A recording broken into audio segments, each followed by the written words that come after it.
Hello everyone, welcome to our YouTube channel. In this video we will discuss the Carnot theorem. Last video में हम discuss कर चुके हैं Carnot cycle.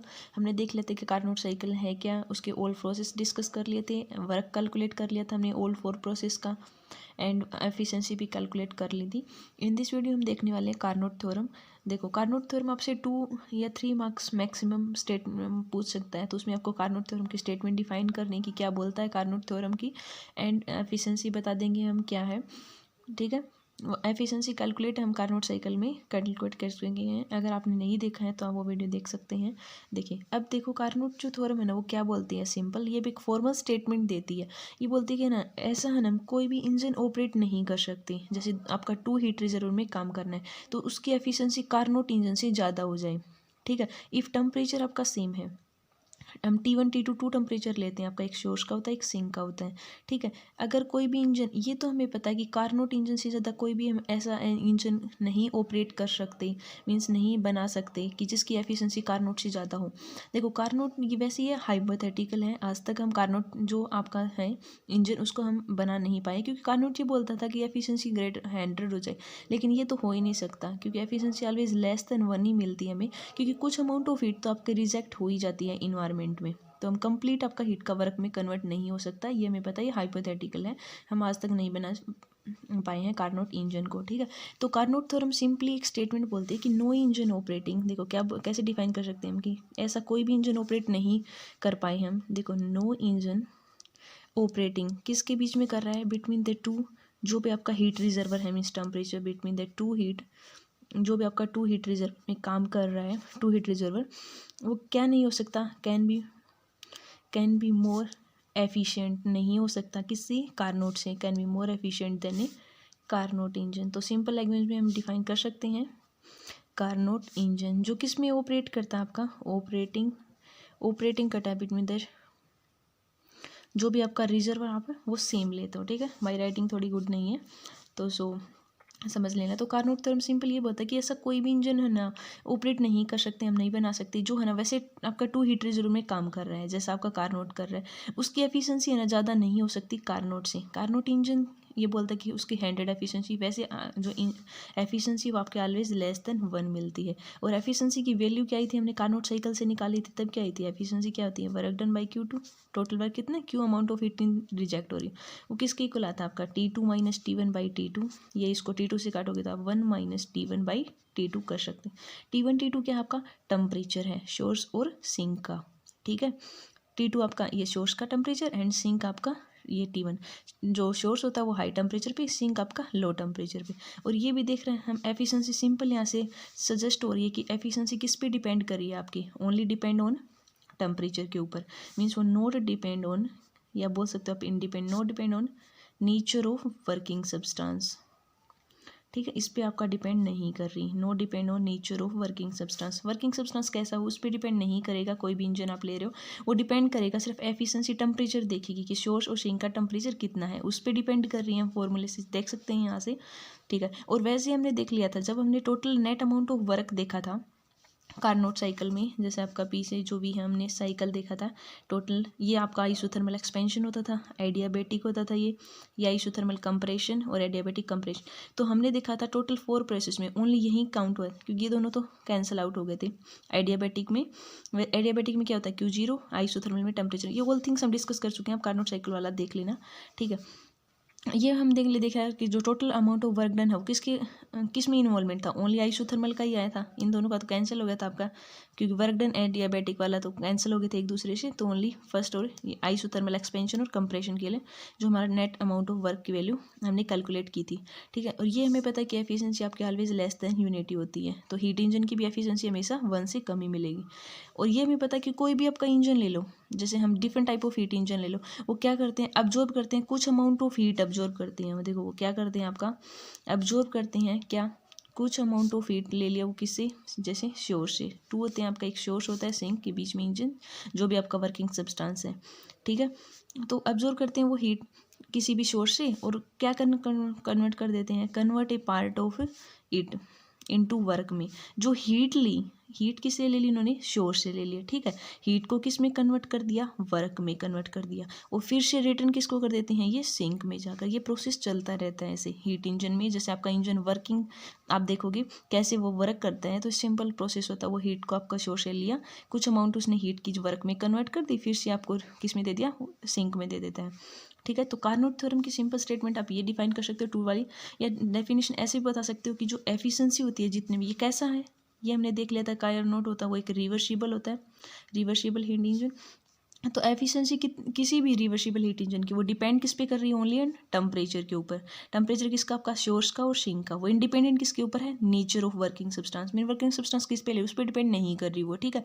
ये हमने देख लिया कि जितने भी आपके रिवर्सिबल हीट इंजन होते हैं ना, जो वर्क कर रहे हैं, मान लिया हमने सेम टेम्परेचर पे, तो उनकी सभी की सेम एफिशिएंसी होगी, ठीक है। जितने भी डिफरेंट टाइप ऑफ जैसे हीट इंजन ले लो आप, रिवर्सिबल हीट इंजन है, इफ़ उनका टेम्परेचर का सेम होता है, एफिशिएंसी सेम होगी। ये हमें सजेस्ट हो रही है, ठीक है। तो आप ये देख सकते हो कि एफिशिएंसी रिवर्सिबल हीट इंजन की मैक्सिमम हो जाएगी अगर T2 आपका ग्रेटर देन हो T1 से। ये टर्म देख सकते हैं। अब हम नेक्स्ट देखने वाले हैं कि कैसे वो आपका इंडिपेंडेंट होता है वर्किंग सब्सटेंस पे, और एफिशिएंसी सेम कैसे होगी, ठीक है, वो हम देखेंगे। अब देखिए, अब हम ये देखने वाले हैं कि जो एफिशिएंसी है ना कार्नोट इंजन की, वो इंडिपेंडेंट होती है वर्किंग जो भी आपका मटेरियल है उसके ऊपर, ठीक है। इसके लिए हमने क्या कर लिया, हम यहाँ पे अज्यूम कर लिए हैं, जैसे आपका ये 2, ये हमने मान लिया कि कार्नोट इंजन मान लो, ये आपका एक रेफ्रिजरेटर है, ठीक है। ये आपका 2 टेम्परेचर ले लो आप, ये आपका टेम्परेचर हाई टेम्परेचर, ये आपका लो टेम्परेचर, ठीक है। और बीच में आपका ये हीट जो वर्क में वर्क हो रहा है, एंड यहाँ पे जो क्यू एच है, ये आप क्यू एच डैश मान लीजिए, हम समझाएंगे क्या थिंग्स है। ये आपका क्यू एल है, मीन्स ये हीट रिलीज हो रही है इंजन से, एल का मतलब रिलीज है, ये है क्यू एल डैश, ठीक है। ये आपका कार्नोट इंजन सिंपल वर्किंग बता रहे हैं हम अज्यूम करके, यहाँ पे एक्सप्लेन करेंगे कि कैसे, ठीक है।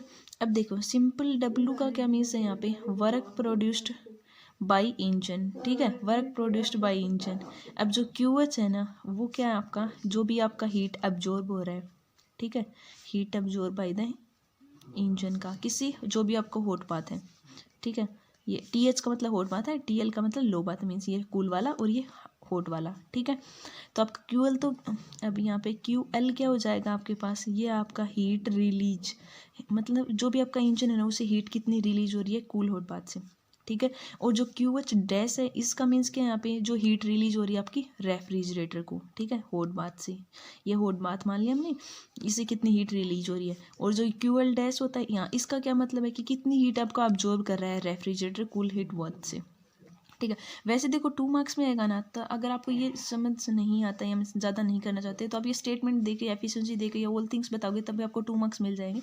या आप एक्स्ट्रा अच्छे से डिटेल से एक्सप्लेन करना चाहते हो, तो आप एक्सप्लेन कर सकते हो कि कैसे आपका एफिशिएंसी इंडिपेंडेंट होती है वर्किंग पे, और अगर हम टेम्परेचर सेम हो तो कैसे, वो तब के लिए आपके, ठीक है।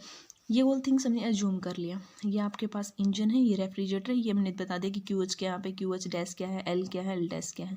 ये एक हॉट बात है, ये आपका लोअर बात है, ये वर्किंग सब्सटेंस है, ठीक है। अब हमने अज्यूम कर लिया कि कार्नोट इंजन है ना, वो ज़्यादा एफिशिएंट है कार्नोट रेफ्रिजरेटर से।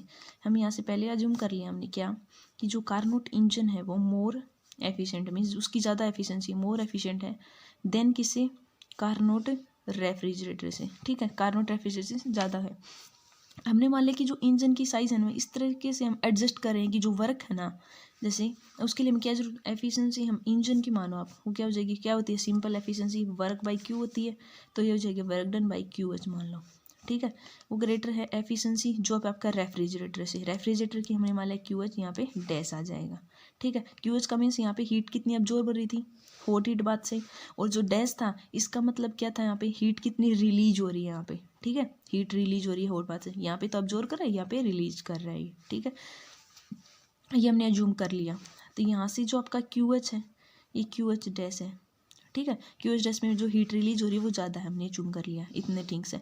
अभी हम क्या देख रहे हैं कि जो इंजन और रेफ्रिजरेटर है ना, जैसे साइकिल में चलते हैं यहाँ पे, और स्टार्टिंग में हमने देख लिया था कि साइक्लिक प्रोसेस यहाँ पे आपको जो इंटरनल एनर्जी होती है वो जीरो होती है, डेली बोल सकते हो, डेल्यू जीरो होती है। अब टोटल वर्क देखेंगे वो कैसे हो जाएगा, टोटल अमाउंट ऑफ हीट का रिजेक्शन कितना, चेंज कैसे निकालेंगे वर्क, तो क्या हो जाएगा, क्यू एच में से क्या निकालेंगे हम, क्यू एच डैश सब्ट्रैक्ट करेंगे, क्यू एच माइनस में क्यू एल, ठीक है। क्यू एच मीन्स कितनी हीट उसने अब्जॉर्ब की, और एल मीन्स रिलीज की, वर्क तो तभी नहीं कैलकुलेट करेंगे तो हीट एब्जॉर्ब में से रिलीज माइनस कर दी। इसको हम डैश की टर्म में निकलना चाहे तो ऐसे ही कर सकते हैं, Q H minus Q L dash. इतने थिंग्स ठीक है। अब दोनों को देखो कंबाइन करेंगे, इस टर्म्स को भी इस टर्म, तो यहाँ से क्या आ जाएगा Q H dash minus Q L dash. यहाँ पे भी दोनों को ऐड करेंगे तो दोनों इक्वल टर्म आ जाएंगी, ये भी इक्वल है। इसी टर्म से ये भी लेस देन जीरो आ गया।